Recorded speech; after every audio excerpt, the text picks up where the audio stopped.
Bonjour, bienvenue sur Évanance littéraire, une page sur Facebook depuis 2017, mais également un site internet depuis début mars 2024. Je suis Évangéline Brunois, je suis chroniqueuse littéraire entre autres. J'ai rédigé plus de 1390 chroniques, cela représente environ 750 auteurs, je ne sais pas combien de maisons d'édition, mais je vais profiter de l'occasion qui m'est donnée à l'instant pour remercier toutes celles et ceux qui m'ont fait confiance pendant toutes ces années. Je me propose de vous lire une chronique que j'ai rédigée le 29 septembre 2024 concernant Il ne rêvait que de paysages et de lions au bord de la mer de Gérard de Cortanze, paru le 18 septembre 2024 aux éditions Albin Michel, 320 pages. Voici ce qu'écrivait Gérard de Cortanze pour présenter son ouvrage Le roman de Hemingway. J'ai la profonde conviction qu'Ernest Hemingway reste un auteur mal connu. On ne voulut voir en lui qu'un géant chasseur de fauves, un correspondant de guerre rebelle, un dur à cuire pêcheur de monstres marins, un amateur de corrida, un boxeur primitif, un viscéral insatiable, un monument de virilité violent et alcoolique. Cette panoplie réductrice ne le protégeait guère. Sa légende faillit le dévorer. Il s'en plaignait souvent. Mon ambition est de rétablir un morceau de cette vérité derrière laquelle l'auteur du Vieil homme et la mer courut toute sa vie. Hemingway fut un romancier puissant, un journaliste de tout premier plan, un extraordinaire nouvelliste, hanté par la phrase exacte, le mot juste, l'histoire vraie, la sincérité. Mauriac disait de lui qu'il parlait le langage de la grande liberté. Oui, mais de la solitude aussi, de celle qui contraint chaque jour l'écrivain à faire front à l'éternité ou à l'absence d'éternité. Mission totalement accomplie, monsieur de Cortanze, avec votre dernier opus.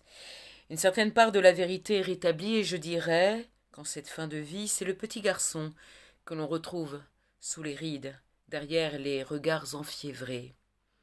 Un enfant qui ne s'est jamais remis du suicide de son père, de cette mort qu'il bravera toute son existence, tel un toréador face aux monstres, aux vagues gigantesques, aux horreurs que l'homme est capable de créer. La puissance de Ernest Hemingway est proportionnelle à sa très grande fragilité, à sa capacité d'empathie, à son extrême sensibilité. Qualité que l'on retrouve évidemment chez l'auteur de ces lignes bouleversantes et terrifiantes, décrivant la chute d'un géant auprès duquel combat sa dernière épouse, Mary. Ils sont deux dans cette barque, au milieu d'une tempête sans fin qui se joue à l'intérieur du crâne de l'écrivain. Que de luttes et de batailles aura-t-il mené pour dire, dénoncer, écrire, témoigner, fixer sur un cliché, émouvoir, laisser passer la lumière qui toujours se fraye un chemin à travers les fissures oubliées par les destructeurs, persécuteurs, dictateurs, en mal de pouvoir, de contrôle.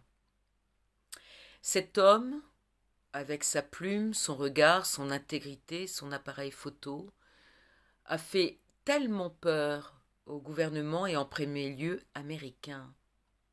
Incroyable.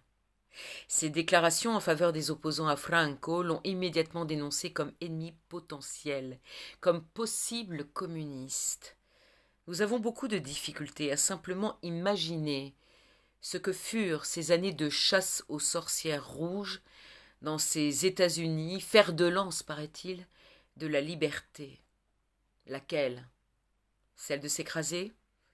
D'accepter la censure, la surveillance constante du FBI, de son harcèlement permanent? Qui pourrait tenir en vivant un tel cauchemar face à un rouleau compresseur qui jour après jour se remet à l'ouvrage? Qui pourrait garder son équilibre mental? Qui ne basculerait pas peu à peu dans la paranoïa? Et quand il accepte, sur les instances désespérées de sa femme et de son médecin, d'être hospitalisé à la clinique Mayo, on finira le travail de destruction par des électrochocs.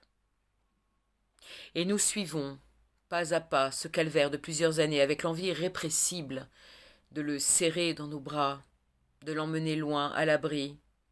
Un être d'exception, d'une sagesse et d'une prescience folle, et en même temps marqué par une certaine forme de grâce enfantine, presque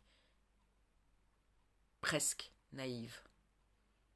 Ce livre est terrible, une épreuve pour tous ceux qui ont la capacité d'imaginer le désespoir profond d'un homme qui voit son âme, son cerveau, des pans entiers de sa mémoire, ses facultés créatrices et d'aimer, peu à peu et inexorablement détruits, massacrés, par des ennemis réels, ou pire, des incapables, pétris de leur suffisance. Le chemin du retour en voiture après la dernière hospitalisation, afin de revenir enfin chez lui au milieu des arbres, nous offre des pages inoubliables, sublimes. Un livre crève-cœur, un fracassant hommage à une figure essentielle de la littérature qui ici redevient un naufragé refusant de s'abandonner à son destin, choisissant jusqu'au bout de le reprendre en main. Redécouvrir tous ces textes apparaît incontournable, à la lumière de ce que Gérard de Cortanze a mis en évidence par cette plongée dans les abîmes aux côtés d'Ernest et de Mary. Gratitude.